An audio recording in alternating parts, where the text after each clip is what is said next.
My wife, Lynn, and I have been together for 6 years and married for 11 months. Our entire history together has been very normal, and never once have I noticed any weird behaviors or red flags. I can't stress enough how out of character this whole thing is for her. Lynn is very kind, intelligent, and thoughtful. She's always been the no-nonsense type of person. Being childish or trying to scare me is not something she'd normally do. She doesn't even like watching horror movies. When we first started dating, she agreed to watch The Shining with me because she knew how much I loved horror. She was so scared that she didn't even make it through half of the movie before we had to turn it off. She isn't into anything creepy and has never been into pranks. It's just not her cup of tea, and that's fine. But that's what was so strange about this. It's just so unlike her. I should also add that she never had any mental health issues, and as far as I'm aware, it doesn't run in her family. I know some people are able to hide their mental health problems, but in the 6 years we've been together, I think I'd have seen some sort of sign. 2 months ago, I was in the kitchen making myself some coffee before work. I was running a bit late that morning and knew I wouldn't be able to make it to Dunkin' Donuts for my usual morning fix. I took a sip of my coffee as I hurried down the hall towards the front door, when I happened to notice Lynn peeking at me from around the corner ahead of me.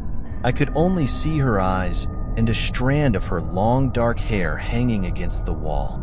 The rest of her body was concealed behind the corner. I nearly spilled my coffee when I saw her. I did burn the shit out of my lips. "Geez, Lynn," I said, wiping a few drops of coffee from my pants.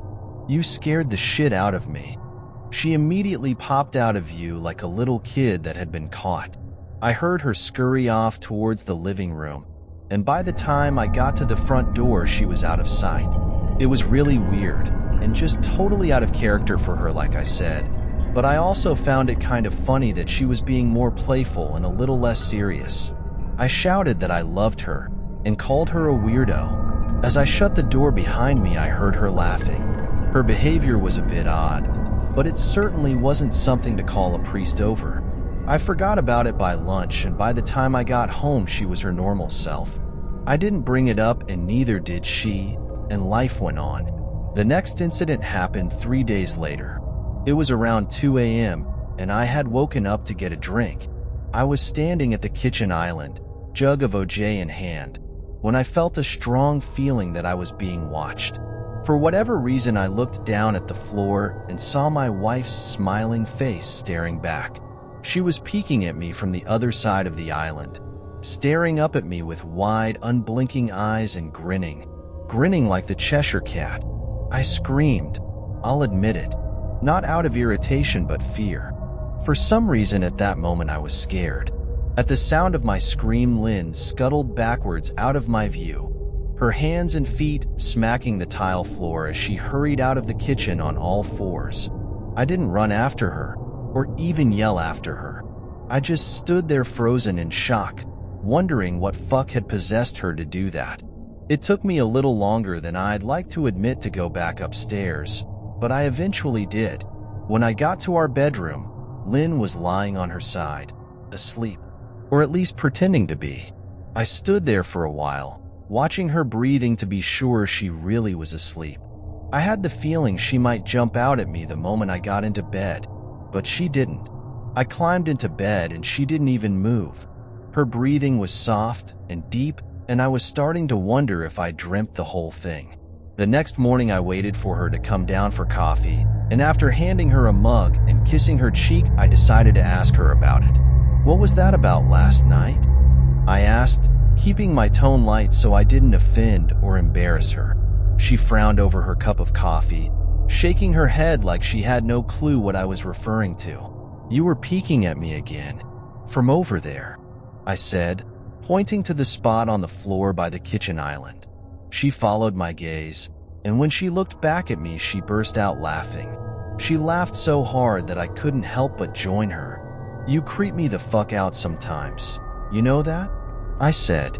She giggled and set her cup on the counter and wrapped her arms around my neck. "You creep me out all the time, so I guess we're even," she teased. We said our goodbyes and left for work. As I drove, I kept thinking about how creepy it had been seeing her grinning at me from behind the island like that. The sounds her hands made on the floor as she crawled away. I told myself she was just trying to be silly, just trying to join me in my love of all things horror. It's not like I was afraid of her, but it still didn't sit right with me. I started seeing her peeking at me more and more. Sometimes she'd be peeking out from behind the couch or living room curtains. Once she even managed to get inside her grandmother's old trunk that sits at the foot of our bed. I might not have even known she was there at all had the trunk's old hinges not given her away. She'd had the lid propped up just enough so that only half of her face peeked through. She'd been grinning like an excited toddler. It was unnerving. I didn't even know what to say to her. All I could do was stare. When I finally found my voice, I asked her why on earth was she doing this. She didn't answer. I didn't understand why she was doing it, but it clearly made her happy. I just hoped she would tire of the game quickly. Lynn didn't peek at me for the next 2 weeks. I started to think she was done with her weird prank, and I was relieved. We were watching a show on Netflix one night, and I jokingly said that I hadn't seen her peeking at me lately and that she must have given up on her spy game. She looked up at me with a small smile and said, "Maybe I've just gotten better at it." I didn't say anything, but I wondered whether or not she was joking. For the next few days, I couldn't stop thinking about what she'd said. Was she still peeking at me when I wasn't looking and I just hadn't noticed? And if so, what the hell was she getting out of this? I started to feel paranoid, constantly checking whether she was watching from around the corner or behind a door. I was jumpy whenever I was home, and she wasn't in full view of me. I felt stupid and a little crazy. But after a few weeks without another incident, I began to relax. I stopped checking behind furniture and walls and told myself it was just a bad memory. Then a few days ago, things got so much worse. Lynn left to go to a friend's, and I lounged on the couch and played a couple games on my laptop. Around 9 p.m., I hopped in the shower, and as I was washing the soap from my hair, I felt that awful feeling that I was being watched. I slowly opened my eyes and almost had a fucking heart attack. Lynn was peeking from behind the shower curtain, her entire head stretched into the shower, leaving just her body outside. Her long dark hair hung against the curtain, the ends dripping with water. Her mouth hung open in a terrible grin, eyes wide and red, as if she hadn't blinked in a while. I screamed and jumped back against the wall. She didn't move, nor did her smile waver.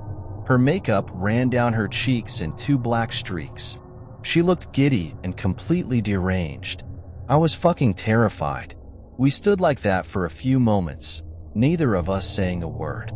Finally, after what felt like forever, she slowly pulled her head back out of the shower, and I watched her blurry figure through the curtain as she moved backwards towards the bathroom door.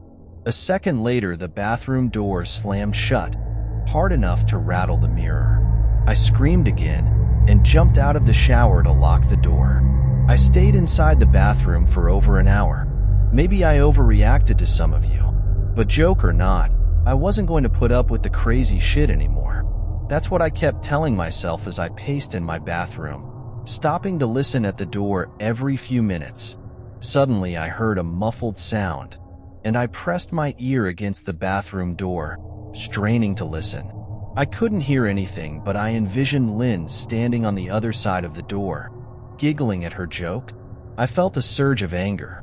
I was beyond pissed at being made to feel scared in my own house and made to hide in the bathroom for an hour. All for what? Some joke? If it was a joke, it was an awful one. What the fuck, Lynn? I snapped. This shit is getting really fucking annoying. I waited for her to apologize or to call me a jerk, but instead I heard a faint moan, so quiet I wondered if I heard it at all, and then complete silence. "Lynn?" I called out, not able to even hide the shakiness in my voice. I got no response, just my own heavy breathing. "I swear to God, just fucking stop it," I yelled, pounding my fist on the door. I waited for her to cuss me out, something I would expect from me talking to her like that. I never screamed at her before, but there was nothing, just the occasional drip from the shower head. I won't deny that I was scared, too afraid to open the damn door and face my own wife. I waited another 30 minutes or so, which feels like a fucking lifetime when you're scared. Finally, I decided I wasn't going to spend the night hiding in my bathroom, so I got down on my knees and peered under the door. I almost expected to see her face peeking back at me, but thankfully I didn't. I could see straight down the hallway to the top of the stairs, but no Lynn. I didn't know if I should be happy about that or not. I looked for a few minutes, waiting to see her head pop up over the top step, but it never came. I stood up, my hand hovering over the door, and mentally prepared myself to open it. I slowly turned the lock with shaky fingers and was about to yank it open when I heard a sound that still makes me feel nauseous when I think about it. A moan, louder than before, but this time I was able to tell just where it was coming from. I turned my head to the closet door as if in slow motion and locked eyes with my wife, who was peeking out at me from the slight gap. Her eyes were still wide as ever, and her mouth was hanging open in the most grotesque, gaping smile I'd ever seen. I didn't even scream. I was too scared for even that. Her hands were clasped to her chest, body trembling with sheer delight, as if she could barely contain her excitement. A short, raspy moan bubbled up from her throat, deep and raw, sending a shiver through my entire body. Somehow I found the ability to pull the bathroom door open and ran as fast as I could all the way down the steps, snagging my keys and phone from the table in the living room before running outside to my car. I could hear her shrill laughter behind me, but I didn't hear her getting closer. I didn't bother shutting the front door. I drove away from the house faster than I legally should have, shivering the entire time, either from fear or the cold, maybe a little of both. I hadn't grabbed a coat or even a pair of shoes. I was still in my boxers and my hair was still damp. I drove straight to my brother Chris's house about 40 minutes away, ignoring any and every call and text I got. I didn't check my phone until I was safely parked in my brother's driveway. I threw my phone at the dash in a rage, furious at her nonchalant attitude. My brother and his wife were surprised to see me, especially dressed in just a pair of boxers, but told me to stay as long as I needed. Chris lent me some clothes and asked me what happened. I told him Lynn and I had a fight, but didn't get into the details. I didn't want him to think I was overreacting, leaving my wife over a prank, even if it was a strange one. I mean, hadn't I encouraged her for years to lighten up instead of being so serious all the time? I had wanted her to relax and loosen up, but this was definitely not what I'd had in mind. I tried to sleep on their sofa, but my brain wouldn't let me sleep. Every time I closed my eyes, I saw Lynn's face staring at me from inside the closet. Knowing she'd been in there with me the entire time made my skin crawl. She'd never left the fucking bathroom at all. Instead, she slipped inside the closet and slammed the bathroom door shut to fool me. The mere thought of going back home gave me anxiety. I tossed and turned, unable to sleep. Chris ended up giving me a sleeping pill, so I was able to get a little rest. My sleep was filled with terrible dreams, all of Lynn's smiling face. I woke up just as the sun started to rise. My sore body ached from the sofa, and I felt drained. I knew I'd have to call Lynn at some point, but I didn't know what to say to her. I wouldn't be going home unless she gave me her word she'd never do any more creepy shit. I just wanted my wife back. Her normal serious self never looked so good to me. I was contemplating calling her and telling her that when that familiar feeling came over me. I was being watched. I was staring at the ceiling, my heart in my throat. I didn't want to look away, but the longer I ignored the feeling, the worse it got. My eyes drifted away from the ceiling almost on their own. Her face was pressed up against the window beside the couch, staring down at me with that same gaping smile. Drool dribbled down her lips, leaving 2 long streaks down the glass.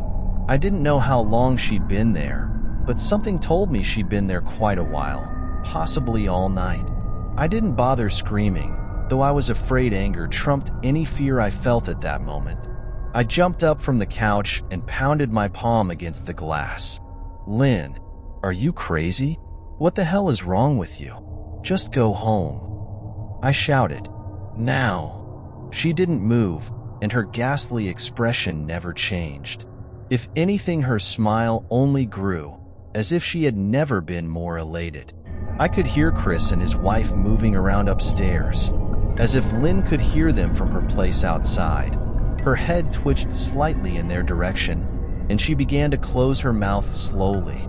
Chris called my name from upstairs, obviously concerned. I turned to see him and his wife Rebecca hurrying down the steps.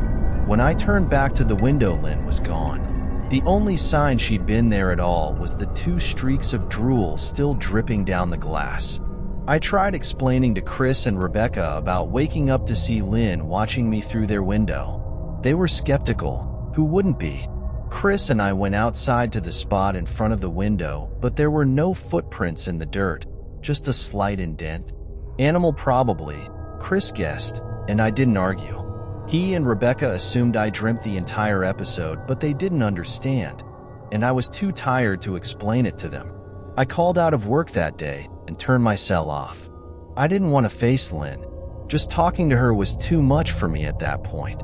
I really started to believe something was irreversibly wrong with her, that no matter what promises she made, we'd never be the same again.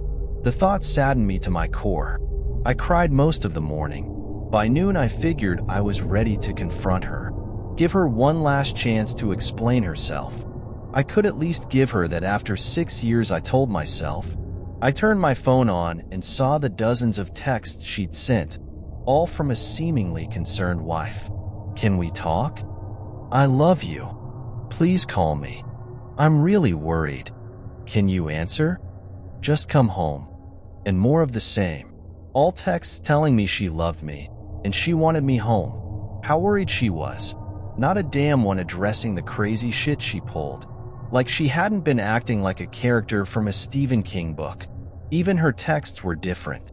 She normally texted novels just to tell me to pick up a loaf of bread.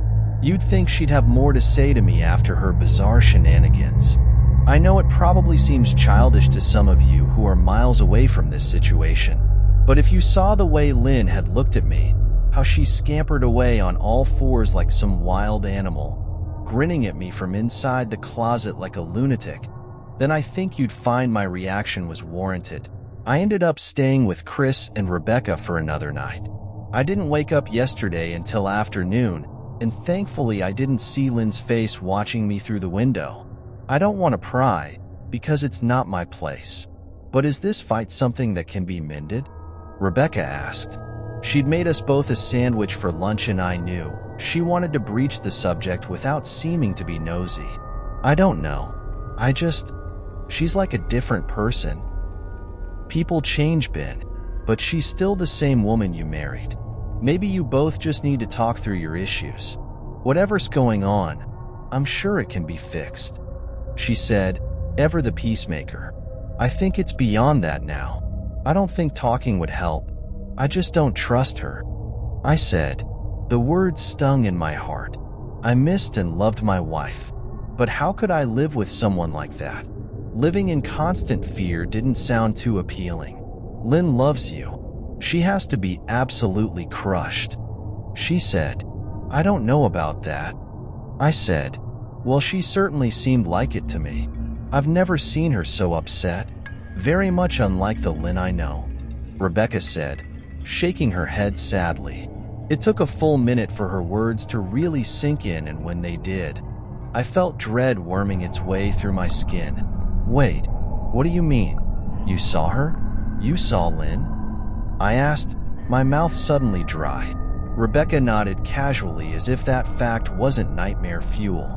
Maybe for her it wasn't. She stopped by this morning just after Chris left for work. She said, cleaning the plates from the table. I didn't see her car though. Maybe she took an Uber or something. Beck, what did she say? Did she come inside? I asked, sweat starting to break out on my forehead. I began looking around, examining corners as though a predator lurked behind them. No, She just asked if you were awake yet, and I said that you weren't. I asked if she wanted me to wake you, but she said no. Just said to let you sleep. She said as she washed the dishes. That's all? She didn't say anything else? I asked. No.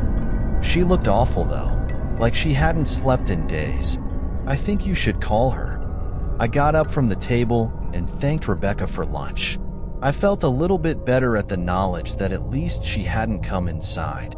Still, I needed to double check that the doors were locked. I sat for a while trying to figure out what to do next. I didn't want to go home, but I felt that I owed it to Lynn to help her if I could.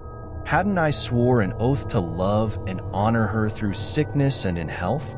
Clearly she was very sick. If she was sick, which I truly believed she was, I had to try and get her the help she needed. But I didn't even know where to start. I didn't want to call the police, and besides, what the hell was I going to tell them? That my wife was peeking at me? That she was being creepy? As bizarre as she'd been, she still hadn't committed any crime. Not yet anyway. The police would have probably said that I was overreacting. But this wasn't some prank. It felt wrong. Dangerous even. Like something sinister lurked beneath her smile. I knew as her husband I was well within my rights to have her committed. But what if she simply acted normal in their presence? She'd obviously been able to fool Rebecca into thinking she was just a concerned wife. As long as the doctors didn't find her a danger to herself or others, they'd have no choice but to release her after 72 hours. I felt lost and overwhelmed. So I did what any husband in my position would do. I called her mother. I didn't want to, believe me. Her mother, Mary Ann, and I were never on the best of terms. We'd never fought or anything like that. She just wasn't a very warm person and wasn't really easy to get along with. She hardly ever smiled, and when she did, only her lips would move into a thin-lipped smile, leaving her eyes as blank as before. She gave off this aura that felt like she was permanently on the offensive. I'd only met her twice, and both times were for such short visits. I got the impression she didn't approve of me for her daughter.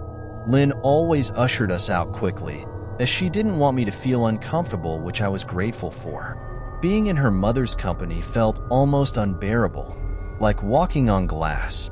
I was glad when we moved 3 states away so we didn't have to see her often.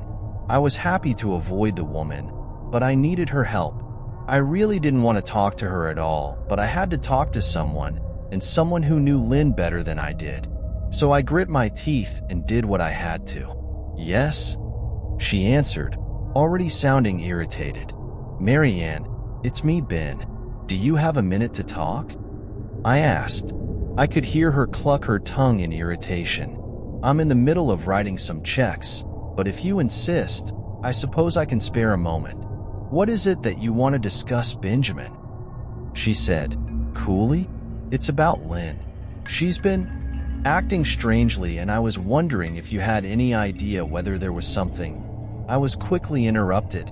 It's a bit difficult to follow your rambling, Benjamin. What is that you want from me? She asked. I could almost see her standing there in her thin sweater and slacks, tapping her fingernails impatiently on the table. I wanted to know if you'd ever noticed any odd behavior, or possibly any mental health issues. I asked. There was a long, uncomfortable pause that I couldn't tell was because she was just thinking, or something else. Finally, after a few seconds, she spoke. I'm not sure if this is one of your jokes, Benjamin, but if so, I don't find the humor in it. Now I do have business to attend to, as I've said. Mary Ann, it's not a joke. I'm sincerely concerned about Lynn's mental health. Her behavior has been very erratic lately. I'm very worried about her, and I figured as her mother you would be as well. I said, my frustration evident in my voice. If you're truly concerned, then I suggest you get the health professionals involved. I don't know what you expect of me. She snapped. I could tell she was seconds away from hanging up, and for some reason, I was desperate not to let her. I had the feeling that she knew a lot more than she was letting on. Please, if not for me, do it for Lynn. I tried. I heard a faint, shaky intake of breath, as if she were trying to hold her steely persona together but failing. "Marianne? What's WR-?" I started. "Benjamin, I don't know what to tell you. My only advice would be to seek professional help. Do not call here again. Goodbye." I tried to call out to her, but she'd hung up. I tried to wrap my head around the call and her refusal to help me. Even if she didn't like me, why wouldn't she want to help her own daughter? I couldn't understand that. I tried to replay the conversation, desperate to find something I missed. After a while, I almost gave up, until I remembered her last words to me. "Seek professional help," she'd said those words with a bit of urgency. I could have just been grasping at straws, but no. I was sure her voice had changed ever so slightly when she'd said that, as if they were very important. What had she meant? I assumed she'd been referring to medical professionals, but maybe she was referring to someone else. Someone that she didn't, for some reason, feel comfortable saying directly. Or maybe I was just desperate. I waited for Chris to get home, and after a very long and exhausting conversation with him and Rebecca, I convinced them that Lynn truly needed psychiatric help. I didn't tell them everything. I wasn't prepared to go into it yet, but I told them about our last encounter, how she'd hidden in the bathroom, peeking at me from the closet. They were obviously shocked, but thankfully they believed me. They too just wanted to help her. Still, they didn't think it was all that serious. Weird, maybe, but not dangerous. They just kept saying that Lynn had to be playing some kind of weird joke. "Maybe for you two?" Rebecca offered, if only half-heartedly. Chris didn't think we should involve the police just yet. He offered instead to go with me, and I readily accepted. He reasoned that calmly talking to her, trying to coax her into going willingly, was the best recourse. I agreed to do it his way. At least I wouldn't be going into that house alone. We drove over this morning, just after breakfast. There was no way I was going at night.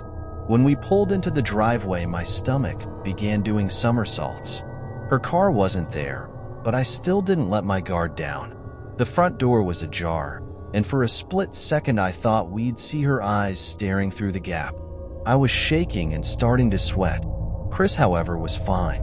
He waited for me to open the door, his hands in his pockets like he was going on a fucking stroll through the park. I envied his ignorance. I pushed the door open and was immediately hit with the stench of rot. Chris smelled it too, and he walked in the house behind me with his nose scrunched up. "What do you guys use to clean the floors around here, shit?" Chris mumbled. "Shut up," I said, my eyes darting around for any signs of Lynn. The house was deadly quiet and dark despite being 10 in the morning. All the curtains were closed up tight, refusing to allow any sunlight inside. If I hadn't left it just 2 days prior, I'd have thought the house to be abandoned. We moved through each room, carefully checking any place that she might hide, occasionally calling her name. "Why the fuck are you looking under the couch?" Chris asked eventually. "Aren't we looking for your wife?" He was looking at me like I was a moron. "Let's just go upstairs," I whispered. He shook his head but followed me up the stairs to check the bathroom and spare bedroom. On the way up, my shoes crunched over pieces of glass that looked to be littered over a few of the steps. I noticed that one of Lynn and my wedding portraits that hung on the wall along the staircase had been smashed. The frame hung crookedly, all the glass removed. I stared at the picture, a lump forming in my throat.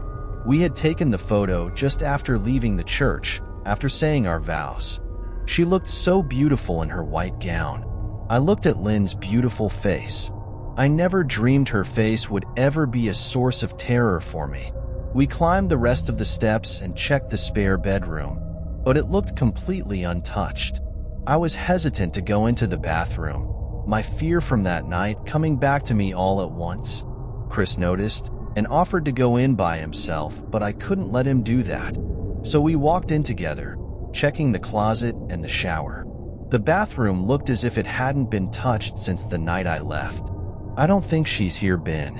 Why don't you pack some clothes and we'll try coming back tomorrow or something?" Chris said. I nodded and went into our bedroom, and shoved some clothes into a duffel bag. When I checked inside our closet, I came across the source of the smell and gagged. Chris took one look and lost all color in his face. He had to go stand by the stairs to get away from the sight and smell. I gazed down in shock at what lay inside my bedroom closet. Soaking into the rug were at least a dozen eyeballs, all carefully laid out in pairs. Some were as large as a quarter while others were as tiny as a marble. Man, I thought I had it bad with Becca's shoe addiction. But fuck me, your wife's in here collecting eyeballs. Chris said, gagging. Ben, I think we should go. He called from the hall. I'm getting nauseous. All right. I grabbed my duffel and shut the closet door on my new nightmare. I stepped out into the hall and took a deep breath of air. I could taste the rot on my tongue and I couldn't help but gag. Who the fuck lines up eyeballs in their closet like that? Chris mumbled. I tried to tell you she needed help. I said, she doesn't need help, Ben. She needs a fucking exorcist. He said, you coming or what? I can't stand the smell any. His words died in his throat, and his eyes grew wide with fear. I didn't ask him why. I could feel it. Someone was watching me, and I didn't think it was the eyes in the closet. I turned around, my eyes slowly scanning the bedroom. Christ, I whispered, as I finally saw what we'd missed. Under the bed, curled on her side, watching us with the excitement of a kid on Christmas morning, was my wife. She held her hands together just under her chin, and they were shaking eagerly. Now that she knew she'd been found, I could hear the quiet noises she was making, a sort of hiccuping sound in her throat, as if the excitement was just too much for her. It was unnerving to say the least. Wide eyes, and that same huge smile. Everything in me told me to run, but I forced it away. This was my wife. No matter how twisted, she was still the woman I married. I had to help her. Lynn, I said softly. She didn't respond, but her head bobbed back and forth in two quick little movements as if she were nodding. Baby, I just want to help, okay? Can you let me do that? I asked. I had taken a single step forward, approaching her like some kind of dangerous animal. I love you, Lynn, I said softly, taking another step closer. She let a tiny moan escape her wide open mouth, and I had to resist the urge to run. Her shoulders were starting to quiver, and her eyes grew as large as saucers. I crouched down so I could see her better, and immediately saw the blood. Her hands were covered in it. They trembled more the closer I got, as if she was barely able to contain herself. Lynn, are you hurt? You're bleeding, I said. She bobbed her head again, her bloody fingers moving up and down as if playing an invisible piano. They occasionally grazed her chin, leaving smears of blood on her skin. I wanted to recoil in disgust. The smell that was coming off of her was revolting. I could feel the vomit trying to climb up my throat. Her lips were dry and stretched thin, blood seeping between the cracks. I knew she wouldn't come out on her own, but I didn't want to leave her in the state she was in. I scooted closer and reached out to her. The excited hiccuping sounds got louder and her hands shook, fingers flexing. It was then that I could see the blood oozing from in between her fingers. Oh my God, Lynn, you're bleeding, I said. Instinctively, I reached out to take her hand, but before I could even touch her, her hand sprang out towards me. A sharp pain shot through my arm, and I fell back on my ass. My arm burned, and I could see the blood dripping down onto the carpet. I looked back at her in shock and saw her grinning madly, her fingers clutching a large shard of glass. You all right in there? Chris asked from behind me. I turned my head slightly and nodded to him, cradling my arm to my chest. When I turned back to face Lynn, I saw that her focus had shifted. She wasn't looking at me anymore, and she wasn't smiling anymore either. She was staring past me, her eyes glaring at Chris the way a hungry lion might stare at an antelope. Her mouth was still hanging open, but it was twisted into a snarl. I got to my feet and began walking backwards down the hall, afraid to take my eyes off her. "Are you bleeding?" Chris asked. The moment the words left his mouth, Lynn started fast scooting out from under the bed, the glass shard still in her fist. "Chris, run. Go!" I yelled. He must have been too afraid to move, because a second later I felt my back bump into him. He was still standing at the top of the stairs, staring at the horror that was my wife. Lynn had crawled completely out from under the bed and stood in the bedroom doorway, her face twisted in rage. Her whole body was visibly tense. Blood ran down her fingers and onto the floor. "Jesus, Ling," Chris said. "You, playing hide and seek?" I reached back and pushed him towards the steps. "Move your ass, Chris," I said as quietly but firmly as I could. Lynn bobbed her head in fast, sharp motions and began to grin, stretching her mouth open wider and wider so that her chin seemed to touch her chest. I heard Chris mutter a prayer, and then he was running down the stairs. I stood at the top of the steps, stuck between the love for a woman who clearly needed serious help and self-preservation. "I only want to help," I said, choking back tears. Her eyes focused on me once again as she slowly lifted the glass, holding it out in front of her. And then she started sprinting towards me, grinning with utter excitement. Thankfully, my body took over and I flew down the stairs, skipping 2 or 3 at a time. I made it to the front door before I felt her leap onto my back, wrapping her arms around my neck, her open mouth next to my ear so that I could hear those terrible hiccuping sounds up close. Chris was standing in the front yard, talking on the phone with the police. I didn't say a word. I just ran to my car and jumped in. Chris took the hint and followed me, still on the line with 911. I watched the rearview mirror, sure I'd see her there, running after us. But I never did. I went straight to the ER and got 11 stitches in my arm and 3 on my back. The police asked a lot of questions and went back to the house to do a search, but of course, Lynn wasn't there. They advised me to stay with a friend or relative for a while and to file a restraining order as soon as I could, but none of those things would matter. Somehow I just knew. I dropped Chris off at home and went to a motel an hour away. I wanted to put as much distance between me and Lynn as I could. This is where I've been for the last 4 hours. I thought maybe the police would find her. Maybe they'd get her the help she desperately needs. But now I don't think so. Because 40 minutes ago, I got a text from an unknown number. Just 3 words. "I found you," and a picture attached. The picture was dark and grainy, but I instantly knew what it was. There was no mistaking my wife's eye. I started typing this out immediately after. I don't know what to do. I'm alone and scared, and I can't help but feel that I'm being watched. Story 2. Every night, no matter the weather, something walks down our street whistling softly. You can only hear it if you're in the living room or the kitchen when they walk by, and it always starts at exactly 3:03. The sound starts faint, somewhere near the beginning of the lane near the Carson place. We're towards the middle of the street, so the whistling moves past us before fading away in the direction of the cul-de-sac.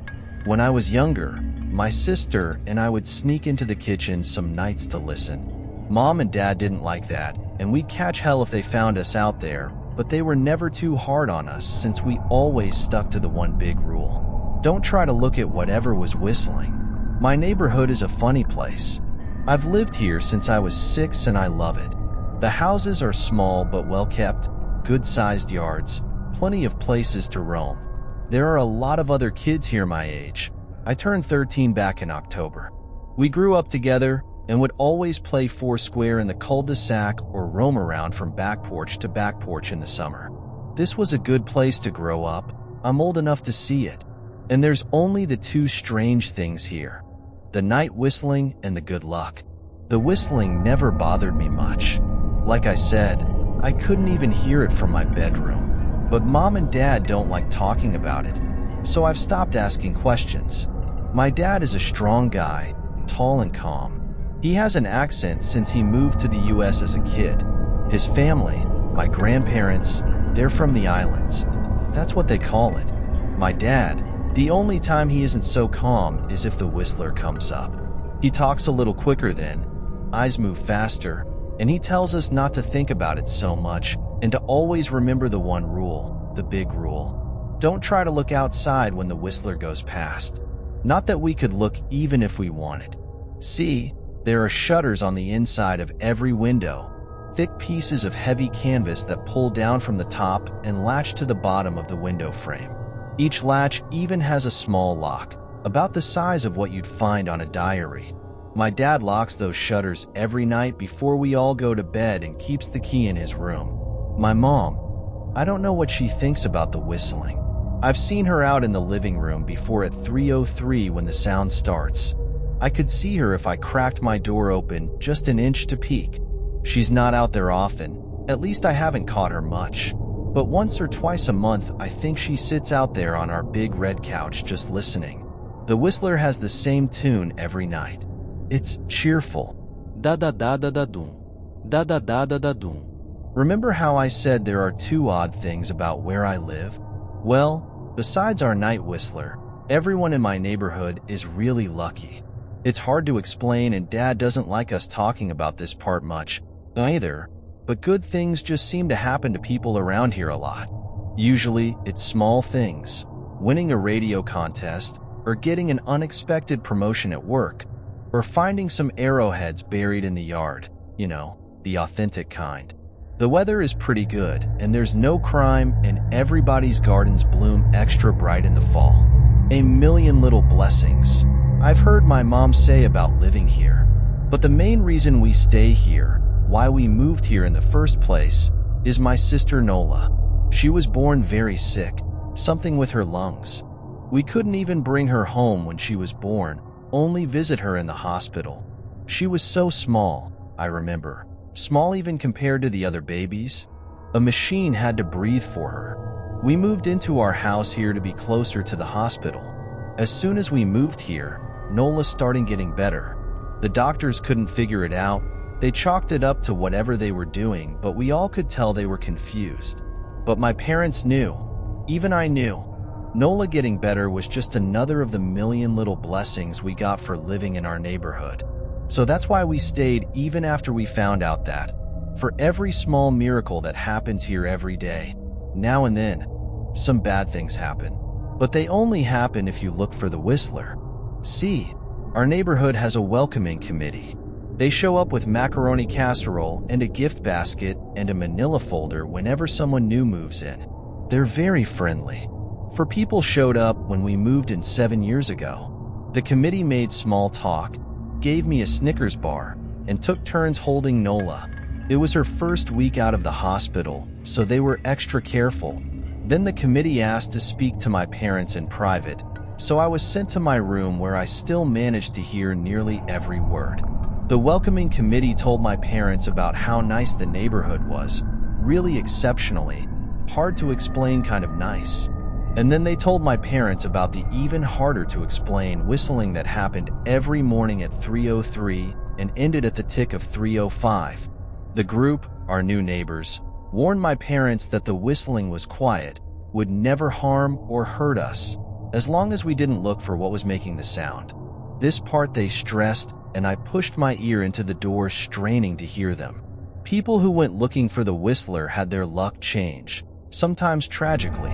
A black cloud would hang over anyone that looked. Anything that could go wrong would. The manila envelope the committee brought over contained newspaper clippings, stories about car crashes and ruined lives, public deaths and freak accidents. Not everyone dies, I heard the head of the committee tell my dad, but the life goes out of him. Even if they live, there's no light in them ever again, no presence. My mom, I could tell she wasn't taking it seriously. She kept asking if this was some prank they play on new neighbors. At one point my mom got angry, accused the committee of trying to scare us out of our new home, asked them if they were racist on account of my dad being from the islands. My dad calmed her down, told her he could tell our new neighbors were sincere and they were just trying to help us. He explained that he grew up hearing these kinds of stories from his mom and that he knew there were strange things that walked among us. Some of those strange things were good and some were bad, but most were just different. After the committee left, Dad went out to the hardware store, bought the canvas blinds, the latches, and the locks and installed them on every window in the house after dinner. That first night in our new house, I crept out of my room at 3 a.m. only to find my dad awake sitting on the living room couch, holding my baby sister. My dad held up his finger in a shoo motion, but patted the couch next to him. I sat and we waited. At exactly 3:03, we heard the whistling. Da-da-da-da-da-doom. Da-da-da-da-da-doom. It came, and it went just like our neighbors said. The whistling returns each night, and we never look, and we enjoy our million little blessings every day. Nola breathes on her own, and she's grown into a strong, clever girl. My dad even joined the welcoming committee. We don't get new neighbors often. Why would anyone want to leave? But when a new family moves in, my dad and the committee bring the macaroni casserole, a gift basket, and the manila folder. Not long ago, a family moved in directly next to us. The previous owner, Ms. Maddie, passed away at age 105. She lived a good, long life. Our new neighbors seemed like they'd fit in just fine. They believed the welcoming committee, took my dad's advice about the locking shutters since they had a young child of their own. Whatever newspaper clippings were in that manila envelope, whatever evidence, my dad never let us see. But I imagine it must have been awfully convincing since our neighbors got along with no issues for the first month. One night, when our new neighbors had to leave town, they sent their son, Holden, to stay with us. He was 12, a year under me in school. I didn't know him well before that night, but as soon as his parents dropped him off after dinner, I could tell it was going to be a bad time. "Do you know who is always out there whistling every night?" Holden asked the moment the adults left the room. The three of us were sitting in the den, some Disney movie playing idly on the television. My sister and I exchanged a glance. "We don't talk about that," I said. "I think it's that weirdo that lives in the big yellow house on the corner," Holden said. "Mr. Tolles?" my sister asked. "No way, he's really nice." Holden shrugged. "Must be a psycho killer then." Nola tensed. "We don't talk about it," I repeated. "Let's go in my room and play Nintendo." We spent the next few hours playing games, eating popcorn, and then watching movies. A typical sleepover, but I could see Holden was getting antsy. After my parents had wished us a good night, locked the blinds, and gone to bed, Holden stood up from his beanbag and walked over to where Nola and I were sitting on my bed. "Have you ever even tried looking?" he asked. "It's nearly time." Like most sleepovers, we'd conveniently ignored any suggestion of a bedtime. I was shocked to see he was right. It was almost 3 a.m. I sighed. "We don't dash. See, I can't even try to look because my dad locks the blinds every night and hides the key," he continued, ignoring me. "So does our dad," said Nola. "No," replied Holden. "No, he doesn't. You saw him do it," I said, a little sharper than I meant to sound. Holden grinned. "Your dad locks the blinds, yeah, but he doesn't hide the key. He keeps it right on his normal keychain." "So?" I asked, worried I already knew what he would say next, because I had noticed that my dad didn't bother hiding the key anymore after all of these years, because he knew we took it seriously.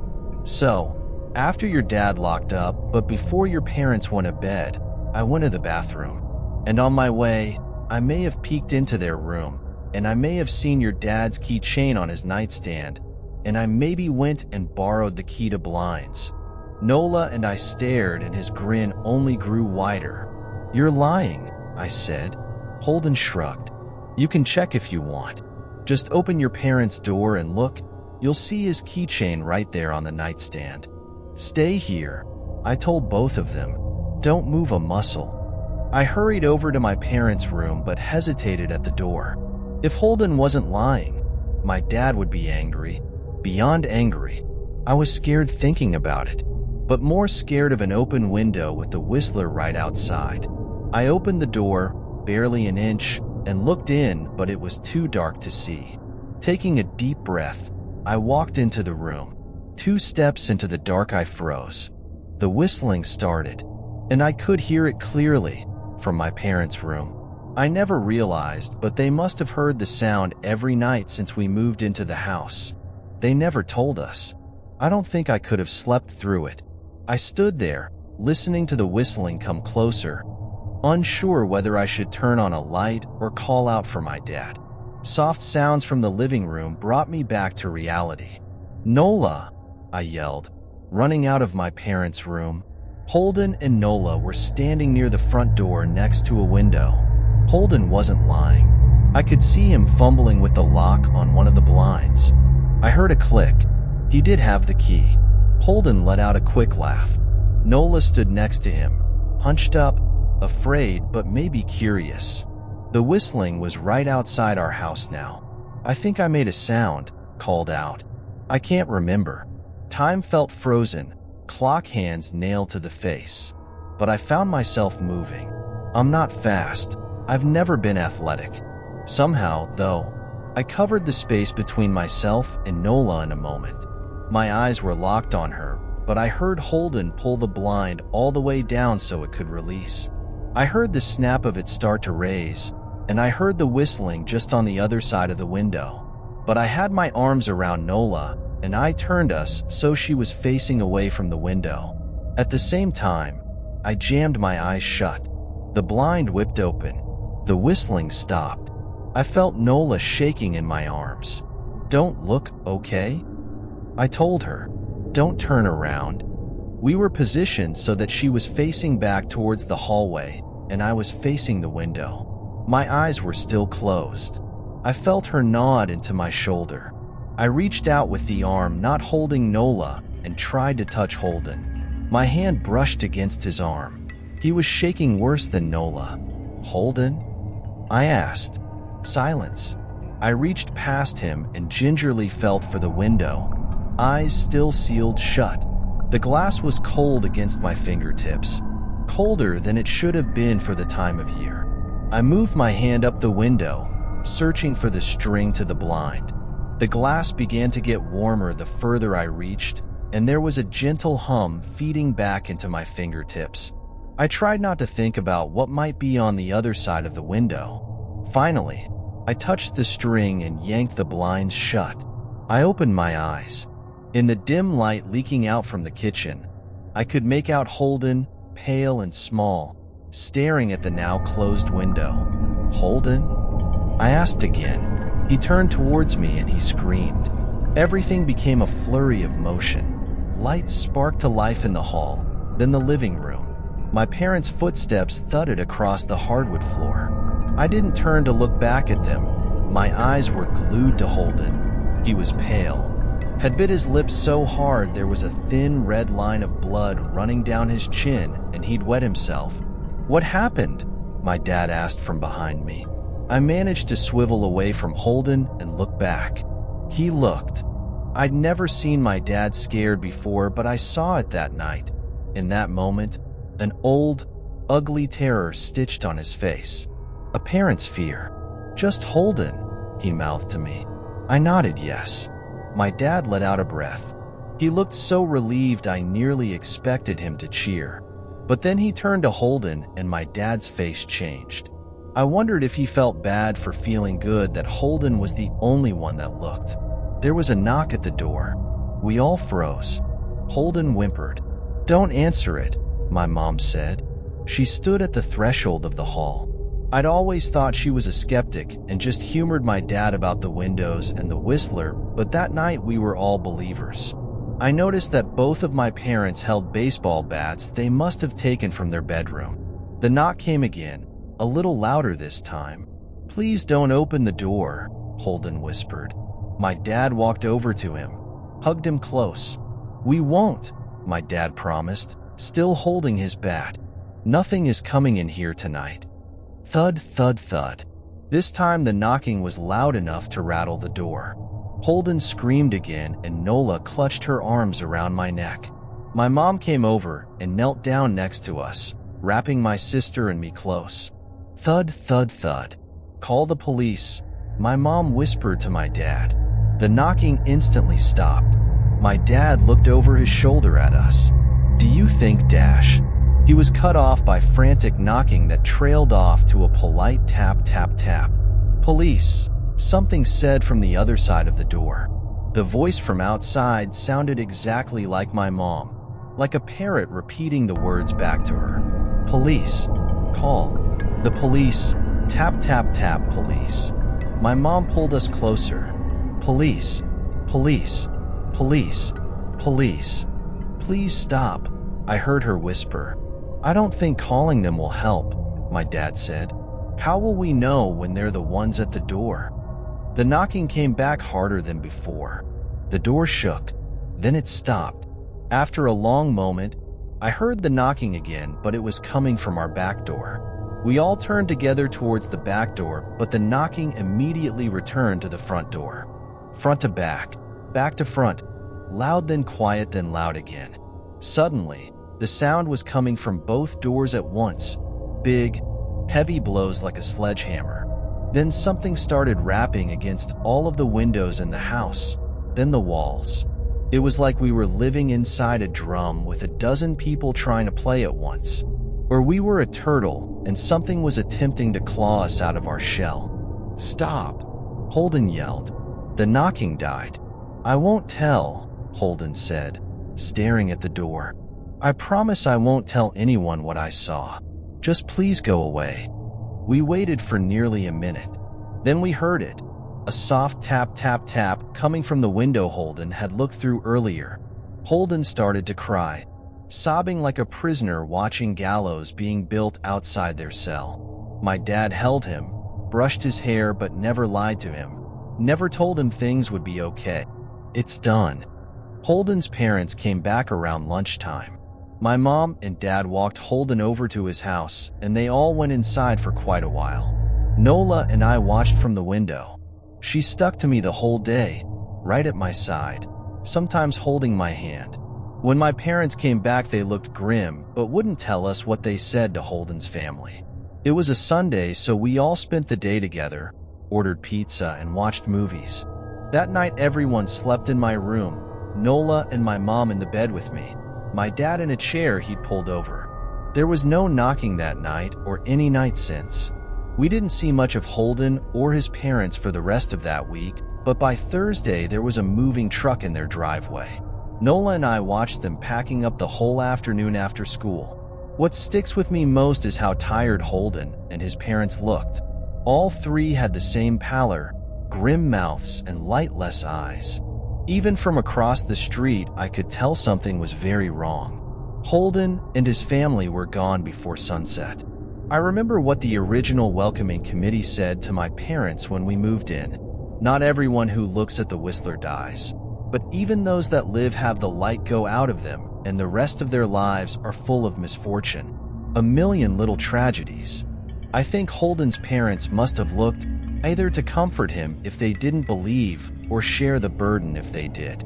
I watched Nola some days, happy and young and alive, and I wonder if I'd been slower. If she'd looked out the window that night, would I have looked too?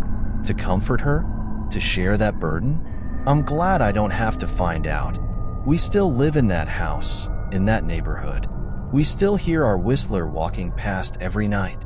The blessings, the luck, the good things here are too good to leave. But we're careful. We don't have friends over to spend the night anymore. And my dad hides the key to the blinds very, very well. Not that I've gone looking. Some things you just don't need to look for.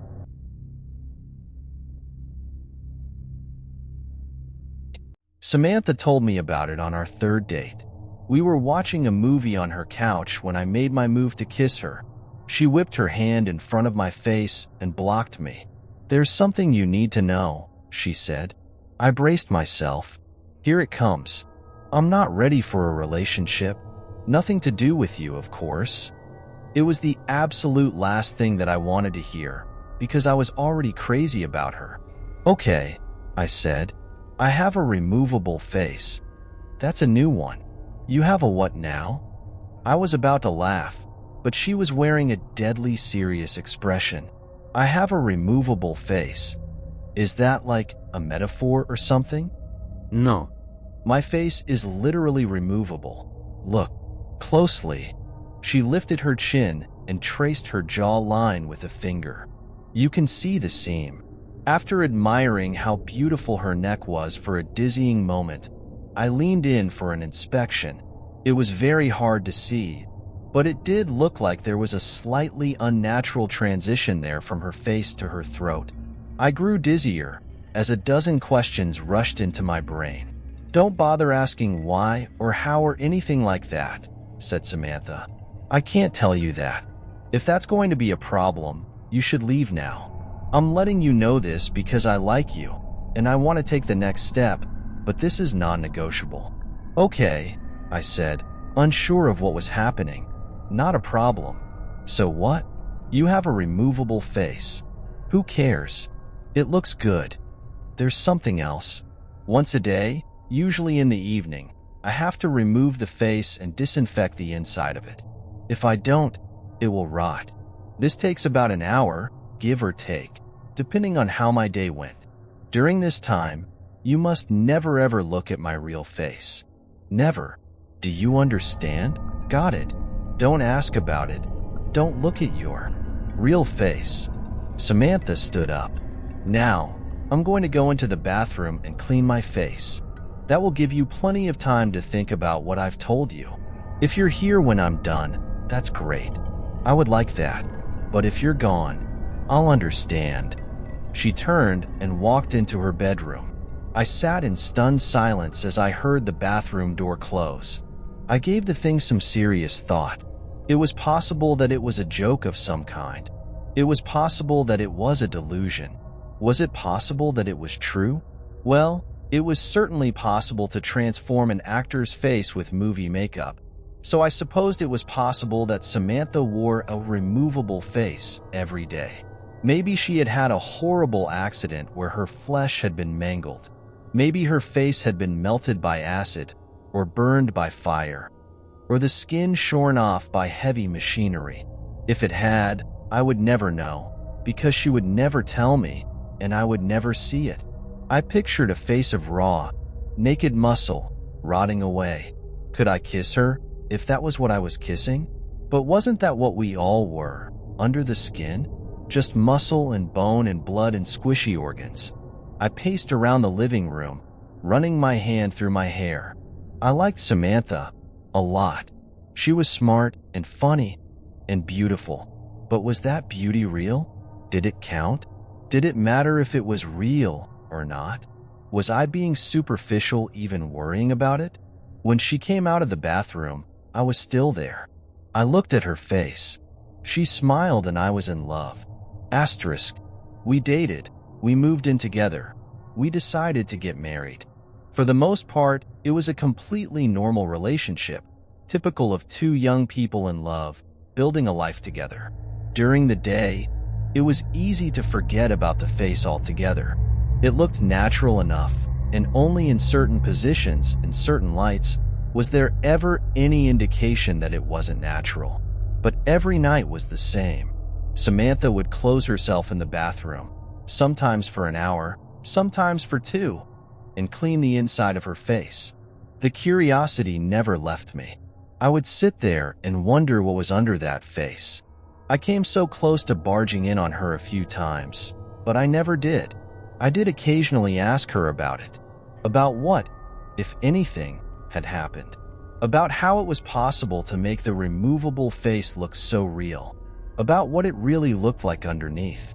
I tried to coax her into showing me, assuring her that I loved her no matter what, and didn't give a damn what her real face looked like. I was just curious, that's all. She never showed me, or told me the story behind it. She didn't get upset at me, unless I was really badgering her. She'd just shrug and say, "You know you can't see it. You know I can't tell you about it." Asterisk. I never told anybody about Samantha's removable face. It's not that she asked me not to. I just didn't think it was anybody's business. Except once, I did tell somebody. It was during my bachelor's party. We had rented several cabins in Big Sur and spent the night drinking and packing our noses with powders that we shouldn't have been packing our noses with. Everyone else had passed out and the sun was creeping up behind us as I stood on the majestic cliffs with my friend Chris, looking down on the Pacific waves crashing against the rocks. Chris was my best friend, as close to a brother as I'd known. We'd grown up together and visited each other at college often and spent the summers together. After college, we'd moved to different cities, but we stayed in close contact. Standing there on the cliffs, I told Chris about Samantha's removable face. At first, he thought I was joking.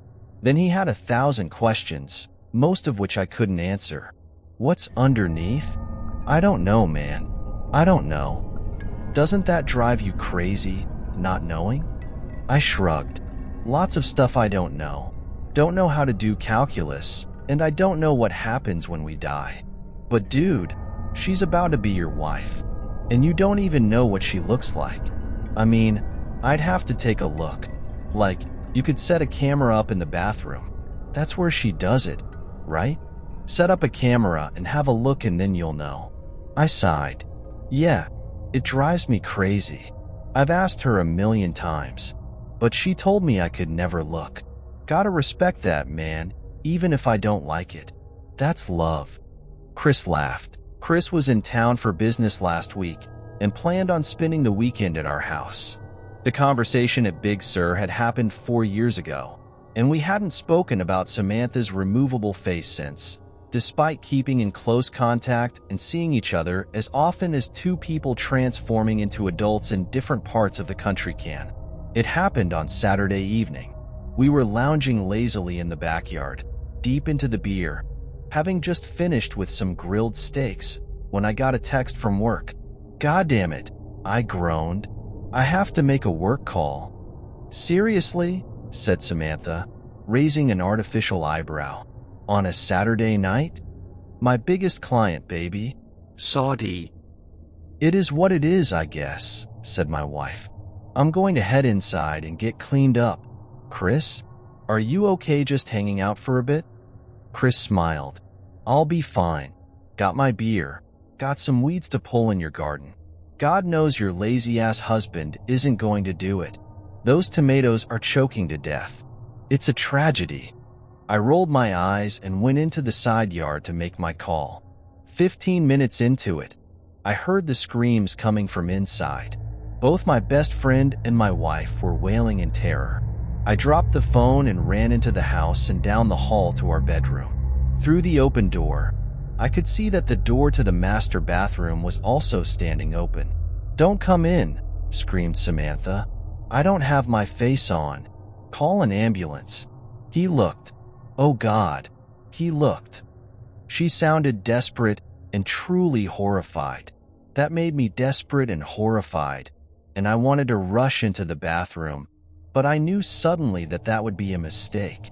I knew suddenly that Samantha didn't want me to look at her real face, not out of a sense of vanity, but for my own safety. Chris staggered backwards, out of the bathroom. He was holding a straightened-out paperclip, which he had used to pick the privacy lock. Now he was stabbing it again and again into his eyes, shouting gibberish. He was clearly in the depths of madness, and it turned my stomach to see him mutilate himself. Call a fucking ambulance, my wife screamed. Don't come in here. He fucking looked. I turned and ran back to the side yard, where my phone was lying in the newly mowed grass. My client was still on the line, alarmed, asking what was happening, what all the screaming was. I hung up on him and called 911. When the paramedics arrived, Chris was having a seizure in the hallway. Samantha was stroking his head, sobbing. Her face was on, but it had been done hastily, and everything looked a little off. Asterisk. My world has been dark this past week. My best friend is in a psychiatric hospital under suicide watch. He's completely blind and mostly catatonic, except when he slips into a violent, babbling mania, The doctors are optimistic that his state is temporary, but they don't know the truth about what caused it, because I told the paramedics that Chris had taken a large dose of psychedelic mushrooms and fallen into psychosis.